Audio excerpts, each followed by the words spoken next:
Good morning, and it's Lilia here from Heal Scotland and Scotland's Wild Medicine Festival Contributors Live.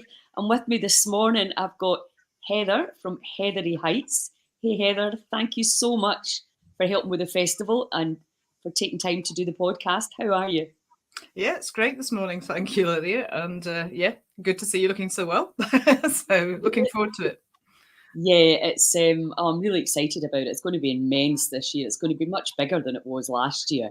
I think Argyll, as we all know, is such a stunning area, and it's really uplifting to see people really enjoying the nature. And I think down at Westlock Shores, which is I think where I met you for the first time, and in person. Right. It's, what the beautiful job that Malky's done down there. It's a phenomenal facility, and it's lovely to bring the well-being of the land, into just to remind people, the locals as well, what we've got literally in our doorstep and how much fun we can have with, the lochs and in the rivers and in the hills. So I'm really, really excited to be expanding it out to Westlock Shores as well. So tell us about you and how Heathery Heights, I love that name. Tell me how that came about. How long have you actually lived in Tarbert? Well, I'm from Tarbert originally. So Oh, right. I was born there back in 1960s, quite a long time ago. I won't get into exact date. So my mother and father moved up there in the early 60s from Wales, actually. They sailed up. My mum's first view of the house in Tarbert was Dad saying, "That's the house I bought." And they met through sailing. My dad had a boat well before he had a house. That was his passion. But he was in the forestry, so he got transferred up here. So Mum had the gallery in Tarbert, which lots of people knew, the Anne Thomas Gallery. That's your mum. That's my mum. Yeah. So that goes back to mid-70s when she got that going. And yeah, so basically, as you can tell from my accent, I have lived all over the place. So Tarbert girl originally, but been living in Alsace, the Yorkshire Dales, Peak District, Devon, London, Surrey, Sussex, and obviously Scotland. And I came back in 2019. So yeah, it is quite recent. In fact, just before the pandemic. So I'd been just living in the Yorkshire Dales for 20 years, just prior to coming back. And my mum's in Tarbert still. And that's one of the reasons we thought, you know what, she's at an age where it'd be really nice to be closer. And that's quite important. So yeah, so that's sort of my background of where I was from, if you like. Heather, my name, came from the heather at the back of Daisy Cottage, which was up the Big Bray. So that's why I was called Heather. And so I used to get teased at school because my middle name was Rose. My mum, going way back, was part of the Rose clan. So Kilravik. So I was Heather Rose from Daisy Cottage. So you can imagine how that went down. I was like, 3 flowers, seriously? But maybe that said a bit about what might happen in future, actually. Yeah, of course, yes. No. And because all those 3 are edible, of course. But Heathery Heights, I was actually working down in the Dales. I'd been working in publishing company for a bit. I used to have catering management background, so I worked in hospitality. And I've always loved the mountains. I've always loved the hills. I've always loved natural landscapes. And I was very spoilt from the point of view Mum and Dad loved sailing. So I spent all my childhood sailing up the west coast of Scotland, which, of course, is stunning, absolutely stunning. And Tarbert itself is in such a beautiful setting, and very, very spoilt, having that. And the reality was, we sort of spent so much time outdoors that even when I was about 2 or 3, you're eating winkles and mussels and cockles. And Mum and Dad on the boat, it was hilarious because they would be picking fungi, and then they'd be there with, there'd be Roger Phillip. It was Richard Maybe's book, Food for Free. But there might be Roger Phillips or another fungi book, and they'd be like, "We'll pick this fungi and see if we can get it right." And then they'd be thinking, well, maybe leave a little bit on the plate with the book open just in case, because it was the days where, there was no comms really, apart from, to the Coast Guard. And we were in some island somewhere. And it's like, what if we all die? So it was quite, okay, let's try this. That was typical, 60s, 70s. So Heathery Heights came from my name, as you can guess, in a way, but my love for the hills. I mean, that was, the love for the Scottish hills, the West Coast, in particular. But I was fortunate. I did train with Cairngorm Mountain Rescue side back in the 80s, and I was later in the Yorkshire Dales in the mountain rescue at Clapham, Cave Mountain Rescue there, just before I moved back up. So, that was a passion. So my hospitality background sort of was lurking. I'd been doing that side and working in management for years, but I just love being outside, Lily. That's the reality. I just, every time I was working in a kitchen or an office or whatever, I was like, oh, looking outside. What can I do this weekend? Where can I go? And I think in the long run, you just go back to what you love. And that is being outside and in touch with nature. I think that is so important. So my wee company started in the Dales, guiding walks, and I kept showing people things to eat, and this is what you could pick for this, and this is what you could use for this. And somebody said, why don't you add foraging as a course or courses to your repertoire instead of just guiding the walks and giving all this information for nothing? But I like the information, I love sharing. I think sharing your passion and a love for that landscape it's great for everybody, and we know how good it is for our health and well-being being outside. Just walking, mental health is improved so much, as well as your physical well-being. It's, for me, I went through some very difficult times with marriages and all that sort of thing, and honestly, getting into the outdoors was the best cure. It really is. Forget antidepressants and all that sort of thing. It was get outside, go for a walk, and just spend time with nature. It's very calming. Yeah, I'm totally with you. My sister and I used to talk about that. My sister now lives in a ski resort. She was mountain crazy as well. Did a year exchange in Canada and then just never came back, really, because the lifestyle out there was just, fitted her. But she still does. They get a ski pass. She said even if she's not doing much skiing, she just loves being up the hill. It's here. And I think being a school teacher nowadays, you definitely need ways to unwind. Yes. I feel so. I don't know how these women and men do that teaching. It's just like, oh my God. Anyway. Yes, it's the admin and everything else, but it's a lot extra. They have a huge workload. Yeah, and we would talk about that. Why is it some people just know I'll go and have a walk and I'll get into nature and I'll feel better, whereas a lot of people maybe don't fully understand, the power of it to help you. And I know certainly since I've been helping my daughter with her dog, I'm like, I'm out far more, and I'm like, this is so good for me. The dog. Because it's in the winter in Scotland, I find anyway, you really need to motivate yourself to go out some days. When you do, regardless of the weather and the darkness, you always, always, always, every single time feel better. Yes, you do. You do. And I mean, I've had dogs in the family since I was born, basically, and my own dogs for many years. And whatever the weather, whatever, you have to go out. And even if you, as you say, if you're feeling really dark and down and looking outside thinking, do I have to?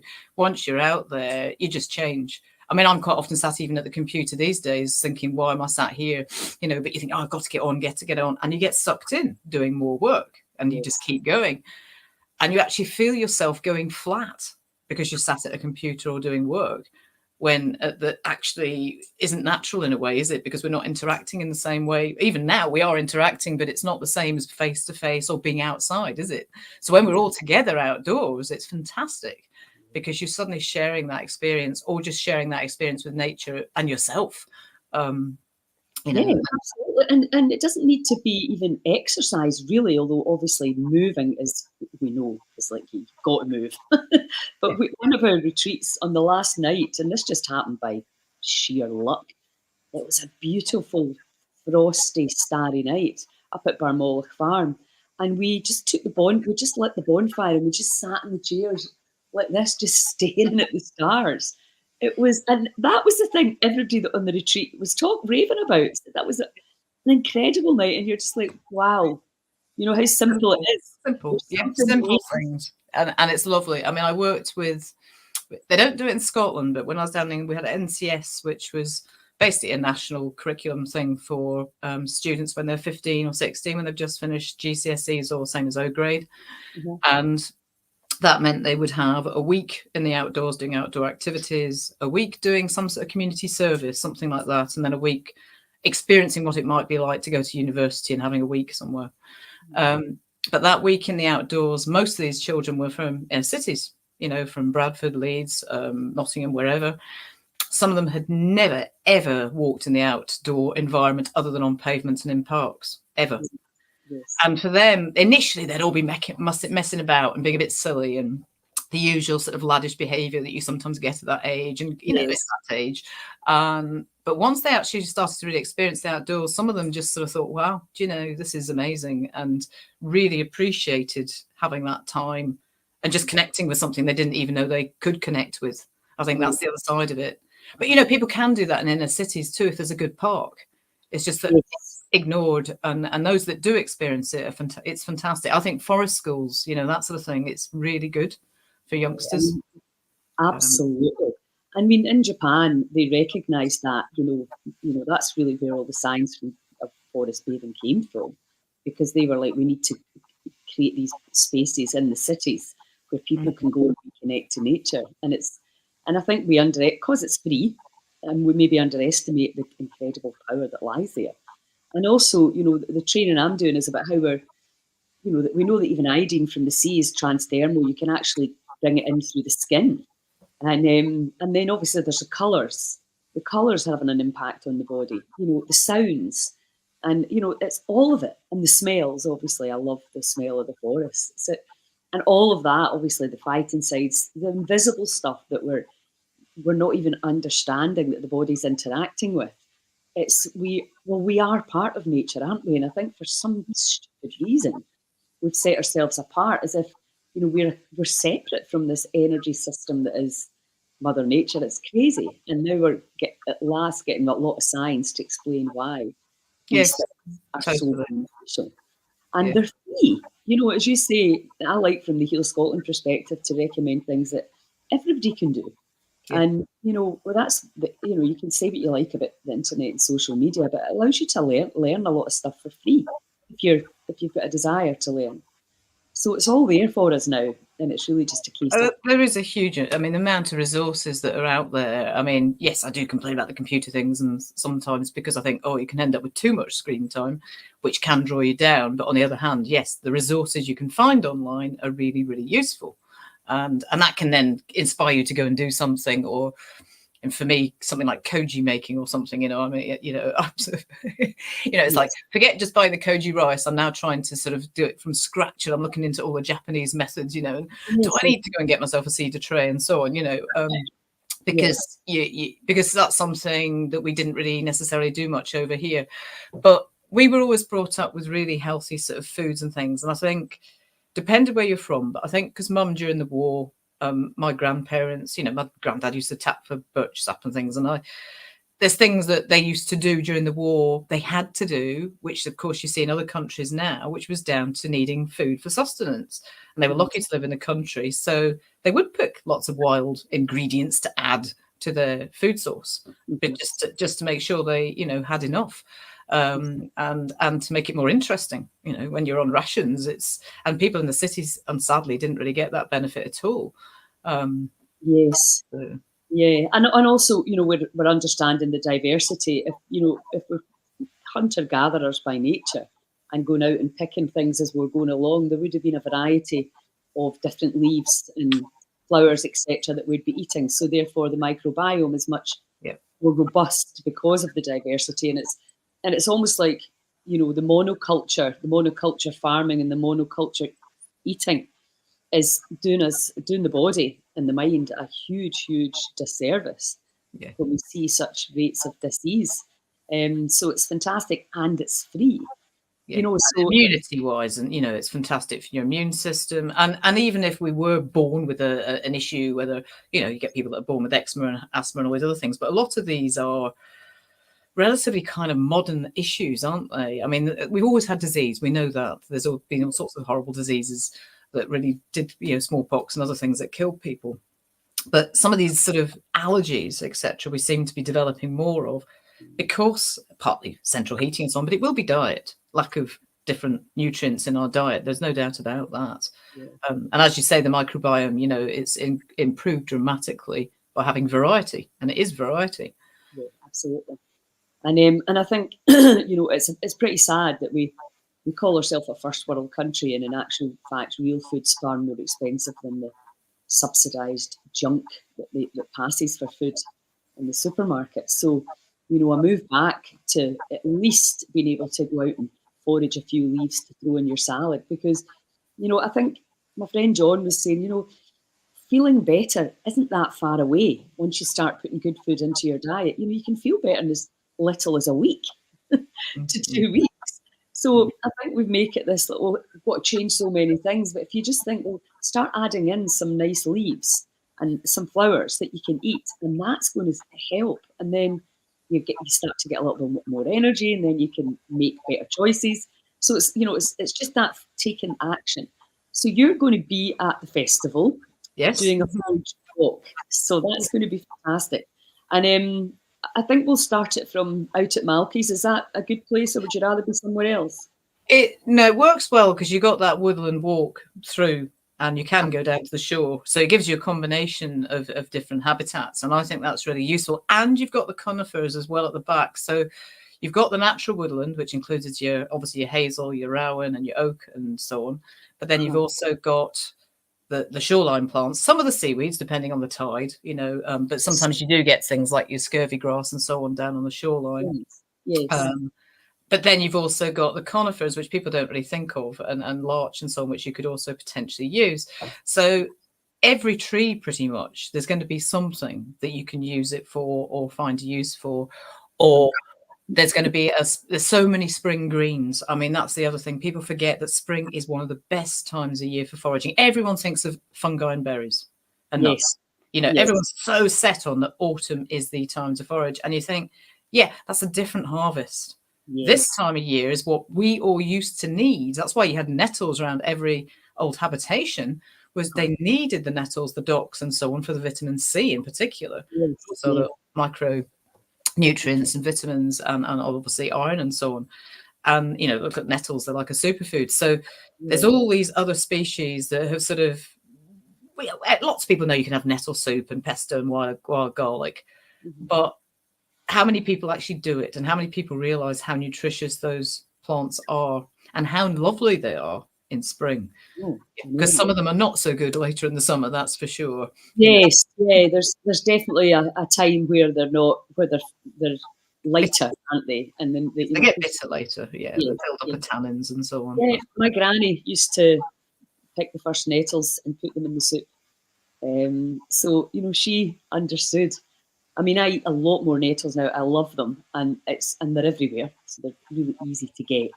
And chuck them in my scrambled eggs. I dry them, dry the seeds, etc. So that is one of the things, because what I found last year was when I'm living at the farm, it's easy because it's all around.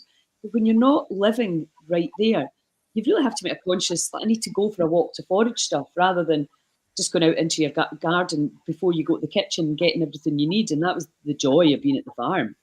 It's right there, literally on your doorstep. So, but whereas when you're in a house that doesn't have a garden full of that kind of stuff, it's a wee bit more of an effort. And what I've realised myself is that I'm actually like things to be very easy.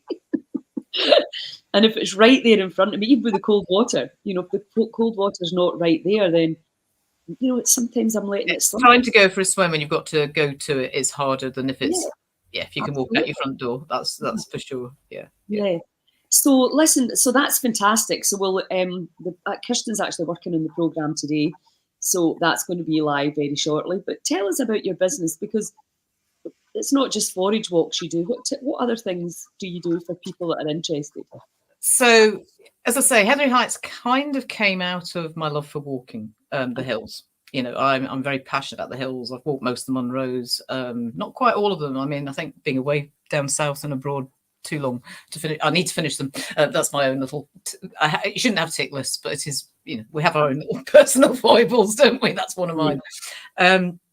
So the love of the hills, my sort of background in mountain rescue, exploring the West Coast islands meant that I always loved navigation and being able to find things and go off exploring. I mean, one thing I used to love about the sailing was being dropped off on an island and having to find your way to a summit or find your way to something. Yeah, yeah, yeah. I loved that. My dad was very good at charts. He was a fantastic navigator.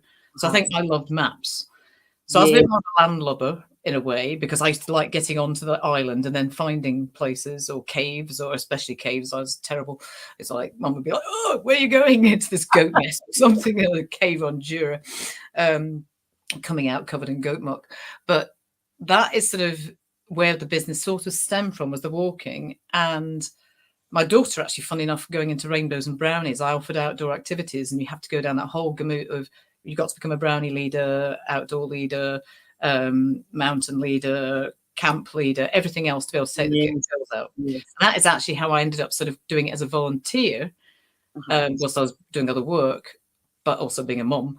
And then a friend sort of said, "Oh, can you come lead some walks for us?" So then you kind of get sucked in, going, leading the odd walking holiday, still doing the other job, and then eventually thinking, do you know what?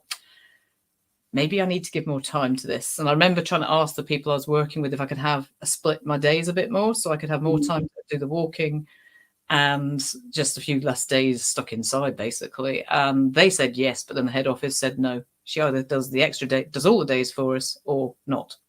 So I was like, in that case, I need to make a decision, and left and formed Heathery Heights. So that was in the Dales, and that was really guiding walking holidays, Uh-huh. do bits of navigation training. I worked with a couple of other companies where we took Muslim ladies out on the hills, climbing gates and all sorts. That was great fun. You can imagine when you're wearing a long skirt sort of thing, trying to climb over gates. It was great. They used to think this was hilarious. Doing bits of work with the British Mountaineering Council, trying to make more things accessible. So I did quite a few bits of work with them. And then, of course, moving back here. But the foraging was always there in the background, the wild food, because that is just what I love. But to me, that was just part of going for a walk. It's not, it Yes, wasn't yes. foraging per se. It's like wild swimming to me was just swimming. We all learned to swim in the sea. But now it's wild swimming. I mean, but we just learned to swim in the sea. That's what we did. Foraging was just going out and collecting your food to add to your dinner table. It wasn't really foraging.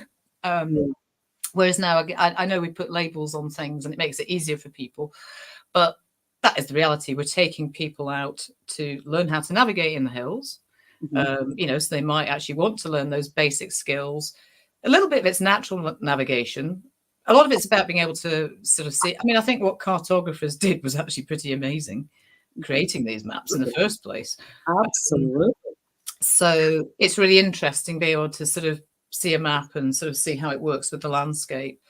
But it's also some of it is a kind of natural feel for the land and how it works, and the sun and the moon and just the feel of the wind, southwesterly. So we do teach the navigation, but you do bring in the other elements that are natural that help you to navigate at the same time.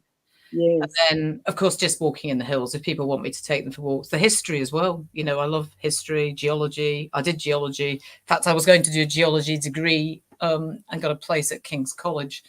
And to my father's horror, probably, I decided to go off and do a degree in catering management, food science and nutrition. Because I was really interested in diet, diabetics and celiacs and all this kind of thing. This was back in the 80s. So, but it's useful now because, of course, I've got that background as well. So it means when I'm taking people for walks, I can talk a bit about the geology or the history, but I can also introduce them to the plants and other wildlife.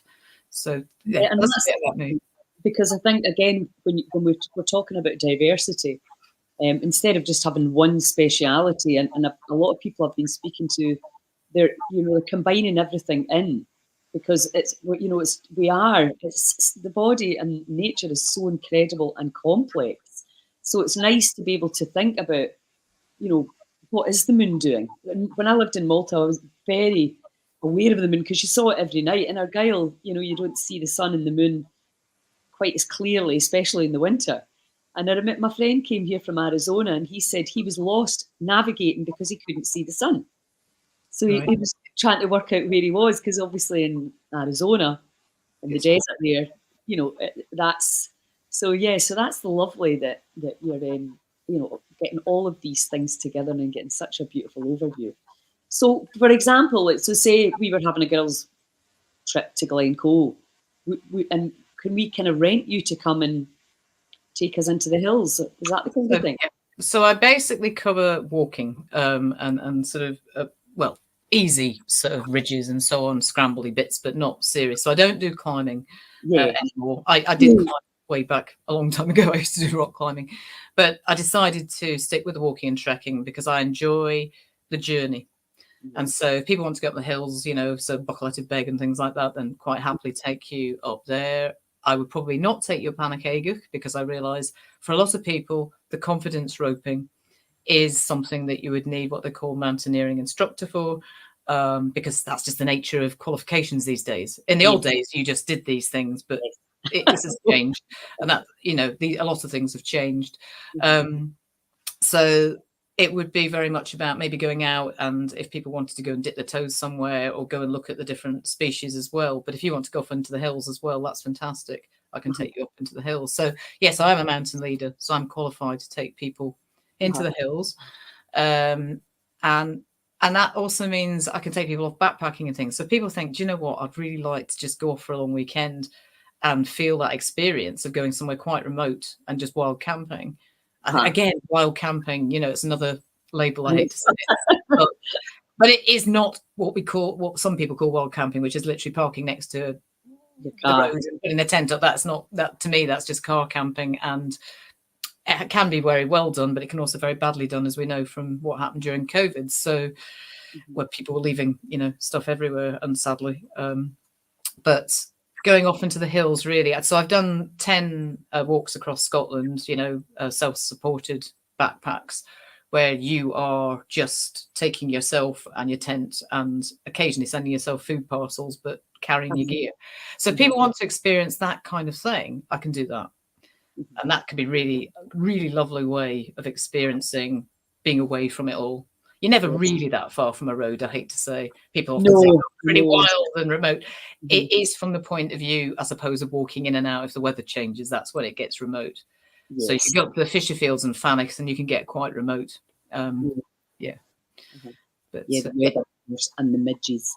But if you're experiencing, you're experiencing everything. You're experiencing the weather. You're experiencing what's under your feet. You're experiencing what it's like to go and put your toes in the water, or if people want to go and sit in the pool or go for a swim, all these things. But what I find really interesting now is if you go off on your own, you can do any of those things or go scrambling, climbing, what you feel like. Qualifications and insurance are important. I totally appreciate that because of what has happened in the past. But it does mean now we are all sort of slightly stuck. And I always feel it's a bit of a shame that we don't have the same freedoms to take people out to do everything. Just because of, I appreciate it is down to insurance and looking after people. And there are cowboys out there. There's no short, but it means as I said, I wouldn't be able to take somebody on a climb or something of that ilk, or a scramble that involved ropes, because I'm not qualified to do that. But I don't wish to be either now. I feel as though there are other people out there doing that. I'm happy to give people a journey through the landscape without necessarily having to climb over a rock face to do it. Yes, no, that's fantastic. So I'm not sure if I put what is your website? So it's heatheryheights.co.uk. So it's quite an easy one actually to find. And yes, so we have got several courses coming up. In fact, we've got a navigation course on this weekend, which is from in Knapdale. So it's very local. We've got another one next weekend if anyone's interested. I've sadly only just put this one up. It was one of those, shall we put another up? But that's for people who've got some basic sort of knowledge, if you like, of map and compass, so intermediate sort of level. And we have got a few foraging ones coming up, of course, and the foraging walk with yourself at the Wild Medicine weekend. So all your events, are they on your website? So I put my events up on the website. I tend to put them up to early summer, and then I'll keep adding rather than having a huge commute of things all at once. I do a lot of private bookings as well. So that's great. So people can hire you. Yeah. Fantastic. Yeah. Okay, brilliant. Right, well, listen, thank you so much for your time, and we'll get. I'll put your details there for people want to contact you. And obviously, are you going to be around at the festival? Are you going to be? I'll be there some of the time. As I mentioned to you, I've got a couple of little work things I have to sort out, and I have to bop in. Bless her, my mum. Bless her, she's in Tarbert, and so I do, and my eye on her. But that's very handy for the festival. Yeah, so if you have any leaflets or anything, any promotion material, then bring that because we can have it there. And then obviously people see you at the festival, they can chat to you because I mean, it's really you're right in your target market. Is everybody that's there is going to be absolutely fascinated by all of that. And it's a shame you're not coming to Skye. You would love that festival, and you could maybe finish your Monroe's up there.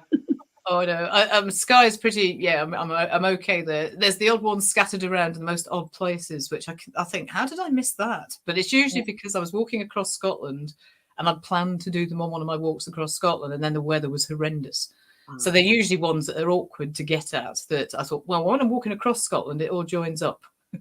It doesn't join up so well when you're trying to just get to that one. Yeah, totally.